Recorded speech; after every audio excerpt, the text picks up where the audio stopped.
Salut à tous, aujourd'hui on va parler d'un boîtier qui fait beaucoup de bruit chez les passionnés de street photo, le nouveau Ricoh GR4. Alors, est-ce qu'il apporte vraiment des nouveautés par rapport au GR3? Est-ce qu'il mérite son prix? C'est ce qu'on va voir ensemble maintenant. Le Ricoh GR4 est le dernier né de la célèbre série GR, toujours compact, toujours pensé pour être portable. Il arrive avec un nouveau capteur de 25 millions de pixels, une stabilisation 5x améliorée et une ergonomie revue pour une meilleure prise en main. Mais il arrive aussi avec un nouveau prix, presque 1360 € au lancement. Alors on va commencer par les points forts, la taille, le poids. Je peux vous jurer, c'est fou. Je possède le GR3 depuis plus ou moins 1 an et demi, qui n'est pas le meilleur techniquement, mais il est tellement petit que je l'ai tout le temps avec moi, tout le temps dans la poche. Et c'est hallucinant à quel point ça compte vraiment pour moi. Avec sa taille, en fait, on ne vous regarde pas. Vous passez un peu pour un touriste du coin, on ne vous remarque pas du tout. Et ça va vous permettre de prendre des photos relativement cool. Alors oui, il y a meilleur que lui, oui, il y a des compromis, mais le but de la photo, c'est tout simplement de faire de la photo. Et ici, il remplit parfaitement son rôle. En termes de qualité d'image, grâce au nouveau capteur APS-C, le même que celui sur le Sony A6700, eh bien, il semble avoir une meilleure dynamique et une meilleure performance en basse lumière. Alors on va pas le nier, le GR3, dès que ça montait dans les ISO, ça devenait vite de la bouillie. Personnellement, ça ne me gênait pas pour mon usage, vu que je fais principalement des photos en extérieur, de street, souvent avec de la belle lumière, même le matin ça fonctionnait pas mal. Mais forcément, si ici le GR4 gère mieux la montée en ISO, on prend, c'est cool. On va parler aussi de l'objectif 18 mm 2.8 retravaillé. C'est un équivalent 28 mm en full frame, alors je trouve personnellement que la focale est assez sympa pour du paysage, de la street, de l'architecture. Alors oui, des fois c'est peut-être un poil large, mais personnellement je trouve qu'il suffit de marcher un peu pour compenser ça.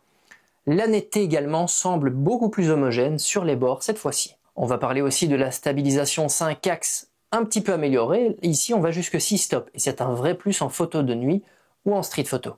La réactivité, démarrage en 0,6 secondes et surtout l'autofocus beaucoup plus rapide grâce au processeur GR Engine 7. Alors, on va pas le nier, l'autofocus c'était pas le point fort de cet appareil. Ce n'est pas le point fort de cet appareil et ce n'était déjà pas le point fort du GR3. Mais s'il y a une amélioration, personnellement, je prends.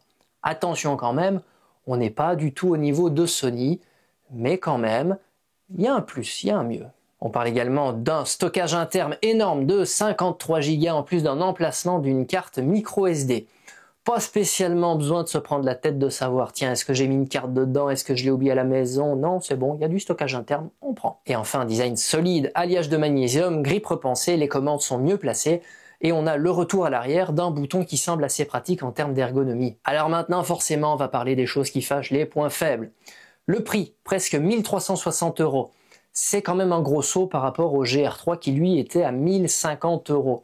Alors oui, l'inflation est passée par là, mais ça commence à devenir coûteux, on ne va pas le nier.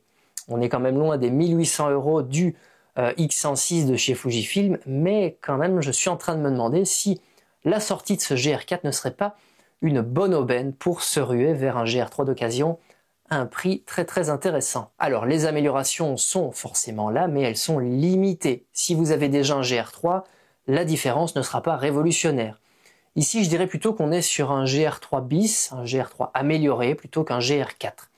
Ricoh n'est pas spécialement connu pour casser les codes ou être à la pointe de la technologie, mais il y a quand même des avancées, on les prend. Puis aussi, on va parler des fonctions un peu manquantes. J'ai vu pas mal passer de commentaires sur le fait qu'il n'y a toujours pas d'écran Rienta, pas de viseur, pas de flash intégré. Personnellement, je ne trouve pas ça trop pénalisant et surtout, je pense que ça aurait joué sur la taille et le poids du boîtier. Personnellement, moi, je préfère un boîtier plus petit, comme ça, parfait. Et aussi, au niveau vidéo, on est limité au Full HD. Ce n'est quand même pas dingue en 2025. Alors, clairement, le boîtier n'est pas pensé pour ça, mais on aurait quand même bien aimé avoir la possibilité de filmer en 2K, voire peut-être en 4K 25 fps. Probablement qu'ils ne l'ont pas fait, déjà pour question d'autonomie. L'autonomie déjà en photo, c'est pas dingo. Alors à mon avis, en vidéo, on l'aurait complètement flingué et surtout, je pense que le boîtier aurait chauffé très fort vu qu'il est pas très gros. Alors maintenant, après qu'on ait vu tout ça, faut-il l'acheter? Moi, je dirais que si vous êtes photographe de rue, de voyage et que vous voulez la meilleure qualité d'image possible, dans un appareil qui tient tout simplement dans la poche, réellement dans la poche, le GR4 pour moi c'est un must-have. Alors, je vous le redis, le GR3 je l'ai, c'est un appareil incroyable qui m'a déjà permis de prendre beaucoup de photos au quotidien. Il dispose d'énormément de qualité, il a des défauts, mais en fait sa taille les fait un peu oublier. On oublie les défauts grâce à la taille. Et j'apprécie aussi particulièrement bien les recettes de films un peu comme chez Fuji pour sortir des JPEG de qualité avec directement une vraie identité visuelle. Il y a aussi également le mode Snap qui vient se rajouter sur la petite molette du dessus, extrêmement pratique quand on ne veut pas s'ennuyer ou gagner du temps avec la mise au point. On configure tout ça, on configure la distance de mise au point et hop, on est prêt à shooter. Si vous avez déjà un Ricoh GR3, moi je vous donne un petit conseil, mais ça c'est mon feeling, gardez-le encore un peu. Les différences et les améliorations existent, mais pour moi, elles ne justifient pas forcément l'investissement. Et dites-moi aussi dans les commentaires, qu'est-ce que vous avez pensé de ce GR4, des nouveautés, et si cette vidéo vous a plu, comme d'habitude, vous connaissez, un petit like, on n'hésite pas à s'abonner pour ne rien rater des prochaines vidéos.